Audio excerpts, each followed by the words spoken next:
Veja que coisa curiosa, muitas vezes se imagina que o gestor de pessoas é aquele que faz com que as pessoas façam coisas, isto é, se aproxime como um gerente de pessoas. Mas a noção de gestor, embora ela tenha dentro dela a própria noção de gerente, ela ultrapassa essa ideia.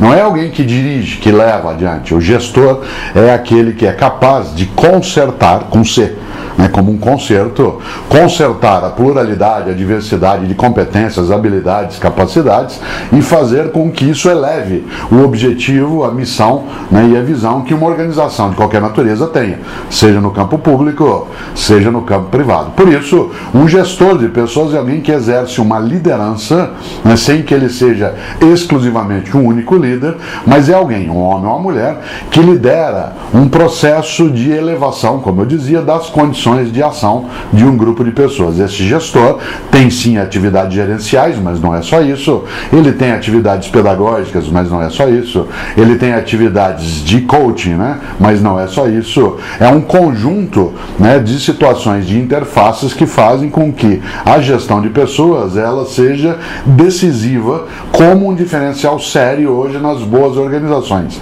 No fundo, a grande meta de um gestor de pessoas é o manejo do estoque de conhecimento que existe dentro de uma organização.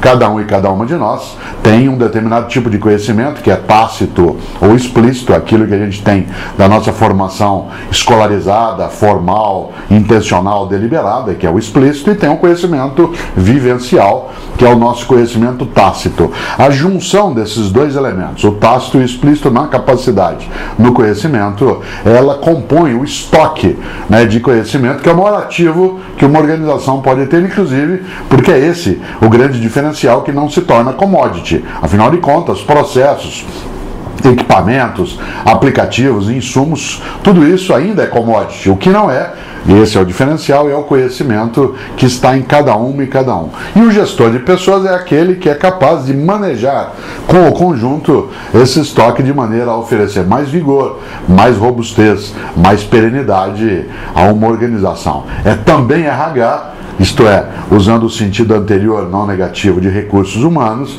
mas sem entender e sem cair na velha armadilha, que já é ultrapassada, mas muita gente ainda pensa de humanos apenas como recursos.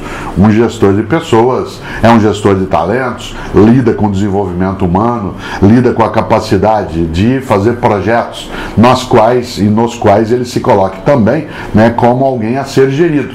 Um gestor de pessoas sabe que uma das medidas da inteligência de uma organização é a capacidade das inteligências serem parceria umas das outras e elevarem a condição. Por isso, um gestor é alguém que lidera. E para liderar, precisa também, antes de mais nada, saber que isso é o exercício de um poder.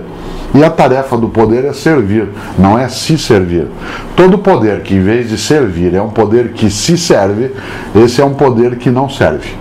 Por isso, para que o gestor de pessoas tenha a atividade, a sua autoridade como um serviço, é necessário que haja uma compreensão do coletivo. Por fim, o gestor de pessoas é alguém que sabe que a regra mais séria na vida não é cada um por si, Deus por todos, mas é isso sim, um por todos e todos por um. Aí somos pessoas que nos gerimos conjuntamente.